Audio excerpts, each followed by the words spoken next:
I said that I would do a new video for you guys, so I thought tonight I would do one, and it's going to be about autism and eye contact after I watched my friend Dan's video, who is known on YouTube as the Aspie World. So go and check him out on YouTube if you want to hear some more about autism, Asperger's or OCD and ADHD, which I think he has. Go and check him out. He's a really nice guy and has really great videos. So go and check him out on YouTube. So here we go. Autism and eye contact from my perspective.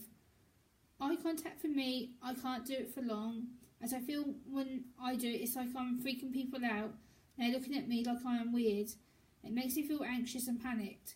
If I am expected to give eye contact to people for long periods of time, it starts to physically and mentally make me exhausted, which leads me to cutting off my communication, which can then be seen as me acting like a spoiled brat or deliberately seeking attention, when it is not the case at all. When I have to give eye contact, I have to fit into what society expects me to do to be normal. Let's face it, I'm autistic. I'm not normal and wouldn't ever wish to be. People always say it would be nice to see your eyes, but I usually just say I can't give eye contact to make people aware so that they can understand. Understand how uncomfortable eye contact is for me and why I prefer not to do it. It feels like I have everybody's eyes staring at me and always looking for a response to what I'm saying to them. So for instance, like if I have to keep going like this and staring at you and be like, hello, and then look over here, and then look over there, and then look up at people, and I'm having to look down at people, and then sometimes I might talk down to here like this because I don't like looking at people's faces, and people will say, oh, Gemma, that's a bit rude, you're not giving eye contact. So sometimes I will look to the side, I often look like this when I'm talking, so I look to the side, or I will look down towards the mouth to understand how people are feeling rather than look at their eyes, because I get really frustrated with the communication and I feel really overwhelmed by it. I think it's really impractical that people expect us to give full-on eye contact. I just think it's something that shouldn't be expected of us. It should be something that we should do when we feel comfortable, and that when we are not expected to give it, I don't understand why society then still expects us to be stereotypically normal when we're not. I think it's just something that they need to accept, and that as someone being an Aspie or someone on the autistic spectrum, that it's part of our condition, it's part of who we are, and I would appreciate if people would understand. People like me can't do prolonged periods of eye contact. I can do it for some periods of time, but others I can't.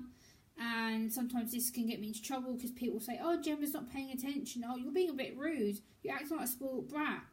And in fact I'm not. I'm actually physically and mentally overwhelmed, and to the point where I just turn off all my communication and don't wish to continue the discussion because I'm getting too much sensory input at one time. And a lot of people now do understand where I'm coming from, and they actually try and help me. My family have got better at understanding it, and they understand why I can't do it, and if I do it, that after a certain time I will need to look away to mentally prepare what's being said, and then I can come back to the discussion to then start again. And then sometimes I might then look down at the other side, or I could look up and be like, yeah, I agree with what you're saying, yeah, and then come back down to what they're saying again. So please don't assume that I'm being rude or disrespectful or a spoiled brat, because I'm not. I'm just mentally and physically overloaded with what's been told to me, and I'm having to mentally process it all at once. Therefore, the best option for me to do is shut off my eye contact. At the same time, I am interested in what's being said to me. I am trying to pay attention. It's just that I have too much to deal with. So I hope this has helped you understand why I don't do it or can't do it for some periods of time. And yes, you might say, oh, but you're looking at the camera now, but it takes practice. I literally can then look over there, and then I can look back at the camera, or I will look up, or I look to the side like that. So yes, I can look at the camera, but only for a certain short period of time. And I hope this video has been helpful for you.